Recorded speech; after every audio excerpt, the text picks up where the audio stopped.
रुख करते हैं उस खबर का जिस पर सबकी निगाहें हैं। रूस यूक्रेन के बीच जारी जंग का आज 10वां दिन है। यूएनएचआरसी रिपोर्ट के मुताबिक सैनिकों की संख्या छोड़ दें तो यूक्रेन में आम नागरिकों की मौत भी करीब 300 के पार पहुंच गई है। वहीं रूस को जंग रोकने और सेना वापस बुलाने को लेकर जर्मन चांसलर ने पुतिन से बात की है। यूक्रेन रूस के बीच जंग का आज 10वां दिन है। रूस अपनी चेतावनी के मुताबिक यूक्रेन के चुनिंदा ठिकानों पर हमले करना जारी रखे हुए है। इस बीच संयुक्त राष्ट्र मानवाधिकार परिषद ने अपने बयान में कहा है कि सैनिकों को छोड़ दें तो रूसी हमले से यूक्रेन में अब तक 331 आम नागरिक मारे गए हैं, वहीं 675 लोग घायल हुए हैं। वहीं अब जंग रोकने को लेकर सभी की निगाहें यूक्रेन रूस के अधिकारियों के बीच होने वाले तीसरे दौर की बैठक पर टिकी हैं।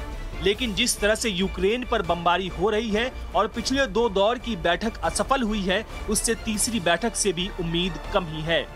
जंग को रोकने के लिए नाटो और जर्मन चांसलर ओलाफ शॉल्स ने भी पुतिन को तुरंत युद्ध रोकने और रूसी सेना को वापस बुलाने की मांग की है, लेकिन लगता है इन मांगों पर तुरंत कोई हल निकलता नजर नहीं आ रहा है।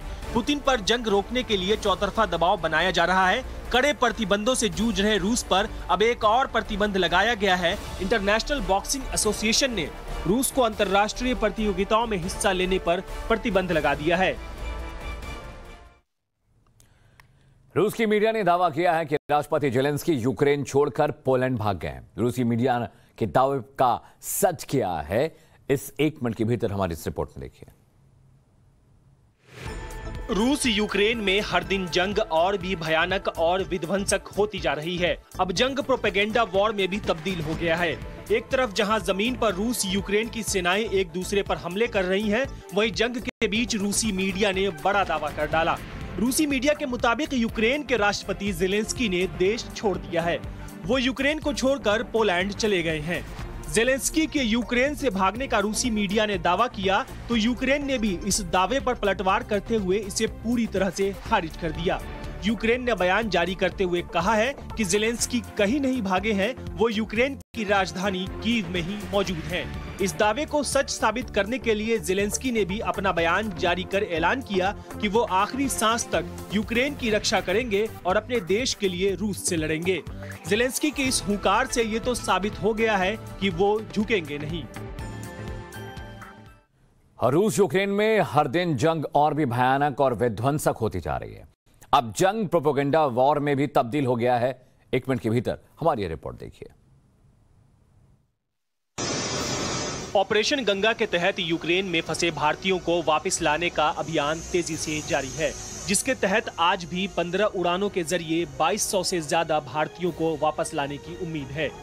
इनमें 4 उड़ानें वायुसेना संचालित कर रही है, तो वहीं 11 फ्लाइट नागरिक उड्डयन मंत्रालय। नागरिक उड्डयन मंत्रालय की जो फ्लाइटें आज आने वाली हैं, उनमें से 10 फ्लाइट दिल्ली में लैंड करेगी, वहीं 1 फ्लाइट भारतीयों को लेकर मुंबई आएगी। ऑपरेशन गंगा अभियान को लेकर विदेश मंत्रालय ने भी कहा है कि अब तक 48 उड़ानों के जरिए यूक्रेन से लगभग 10,348 भारतीयों को वापस भारत लाया गया है। विदेश मंत्रालय ने यह भी दावा किया है कि 20,000 भारतीयों ने यूक्रेन छोड़ दिया है, लेकिन युद्ध वाले इलाके खार्किव, सुमी और पिसोचीन में करीब 2,000 भारतीय अभी भी फंसे हुए हैं। विदेश मंत्रालय के मुताबिक सुमी में 700 और पिसोचीन में करीब 1,000 और कुछ खार्किव में भारतीय फंसे हैं। और वाराणसी दौरे के दौरान पीएम मोदी ने जहां भव्य रोड शो किया, तो वहीं इसके बाद वो अलग रंग में भी नजर आए। कहीं उन्होंने दुकान पर चाय पी तो कहीं पान का स्वाद लेते नजर आए। यही नहीं, पीएम मोदी कैंट स्टेशन और खिड़किया घाट भी पहुंचे और वहां का जायजा लिया। 1 मिनट के भीतर ये रिपोर्ट देखिए। वाराणसी में पीएम मोदी ने भव्य रोड शो कर जहां विपक्षी पार्टियों के सामने 7 मार्च को होने वाले चुनाव को लेकर बड़ी लकीर खींच दी है, तो वहीं रोड शो से हटकर काशी में पीएम मोदी के कई अनोखे अंदाज भी दिखे। पीएम मोदी की इस तस्वीर को देखिए, जहां काशी विश्वनाथ धाम में पीएम मोदी डमरू बजाते दिखे। इस दौरान वो अलग रूप में ही दिखाई दिए। इसके बाद पीएम मोदी का अलग रंग 80 मार्ग पर दिखा, जहां वो पप्पू चाय वाले के दुकान पहुंचे और वहां कुल्हड़ में चाय पी।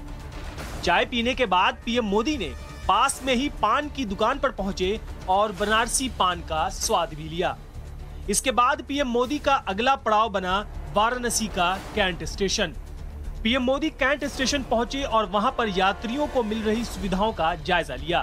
कैंट रेलवे स्टेशन के बाद पीएम मोदी देर रात खिड़किया घाट पहुंचे और वहां खिड़किया घाट को लेकर किए गए कार्यों का जायजा लिया। यहां पीएम मोदी कुछ देर अकेले ठहरे भी और यहां चहलकदमी भी की।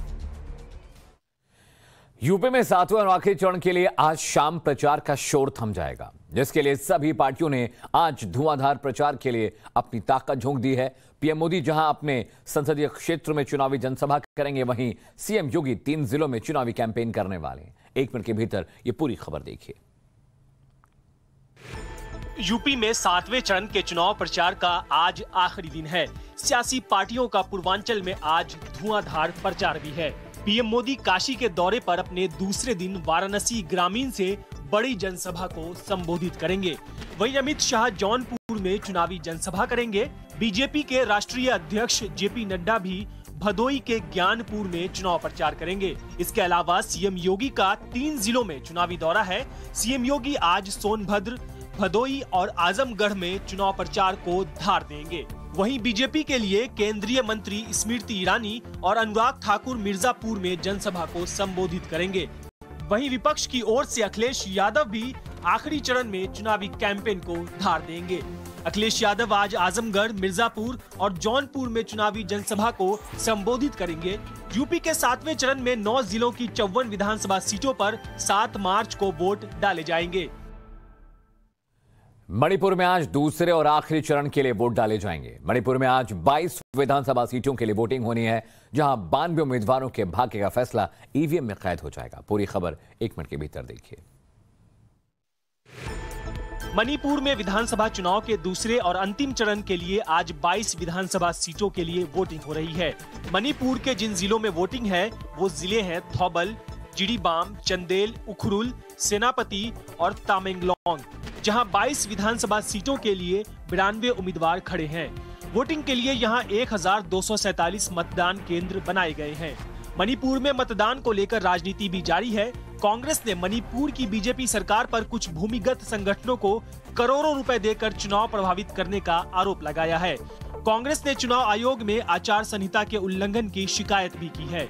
मणिपुर में आज आखिरी चरण के लिए वोटिंग हो रही है। इससे पहले मणिपुर में 28 फरवरी को पहले चरण के लिए वोटिंग हुई थी, जिसमें राज्य की कुल 60 सीटों में से 38 सीटों पर वोट डाले गए थे, जिसमें इम्फाल पश्चिम, इम्फाल पूर्व, बिष्णुपुर, कांगकोपी और चूराचंदपुर जिले शामिल थे। और श्रीनगर में आग का तांडव देखने को मिला, जहां एक सरकारी अस्पताल में भीषण आग लग गई। आग इतनी भयानक थी कि पूरे इलाके में कोहराम मच गया। क्या है पूरा मामला, 1 मिनट के भीतर इस रिपोर्ट में देखिए। आग की लपटों की ये तस्वीर जम्मू कश्मीर से सामने आई है, जहां आग के इस तांडव ने श्रीनगर में हड़कंप मचा दिया। ये आग श्रीनगर में बारजूला क्षेत्र में स्थित एक सरकारी अस्पताल में लगी। आग इतनी भयानक थी कि इसकी लपटें दूर से ही देखी जा सकती थी। अधिकारियों के मुताबिक जिस वक्त अस्पताल में आग लगी, उस वक्त कई मरीज और उनके परिवार के लोग थे, लेकिन समय रहते ही सभी को बाहर निकाल लिया गया।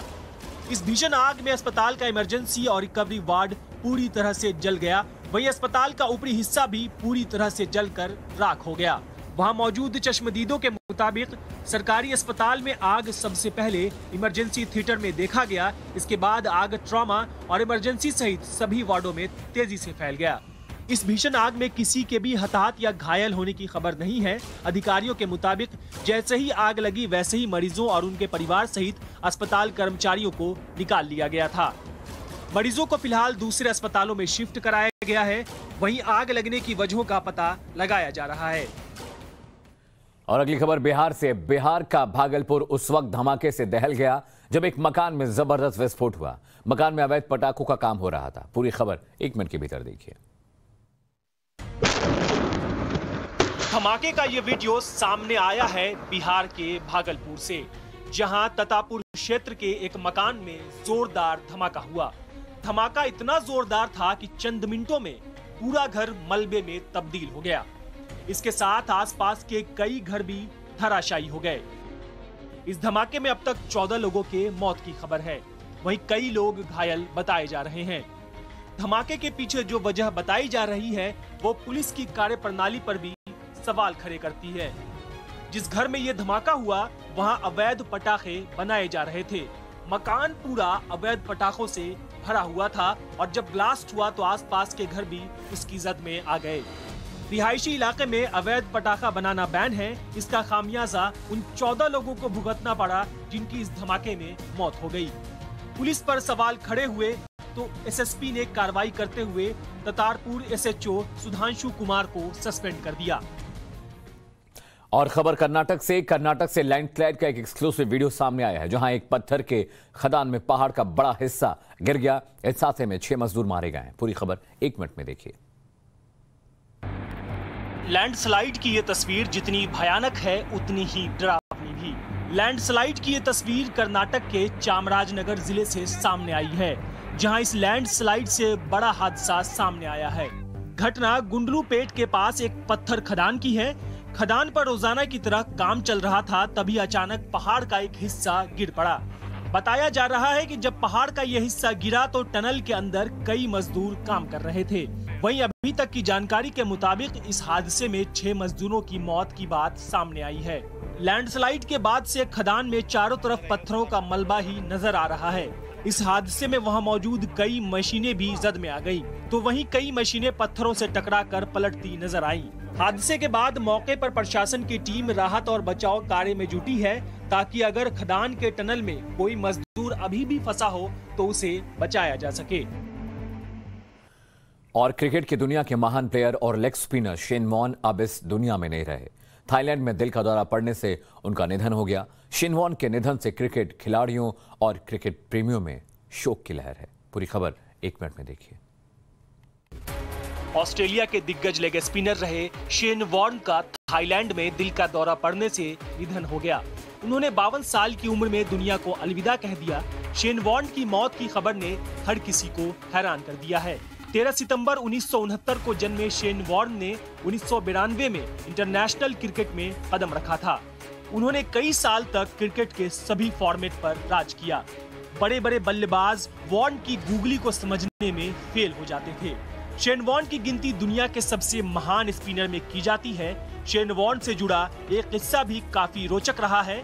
महान स्पिनर शेन वॉर्न ने 1993 के एशेज के दौरान इंग्लैंड के माइक गेटिंग को जिस गेंद पर बोल्ड किया था, उसे क्रिकेट इतिहास की सर्वश्रेष्ठ गेंद कहा जाता है। उस गेंद ने वॉर्न की जिंदगी बदल कर रख दी। वॉर्न ने अपने 145 मैचों के टेस्ट करियर में 708 विकेट चटकाए, जो मुथैया मुरलीधरन के बाद टेस्ट क्रिकेट में सर्वाधिक है। और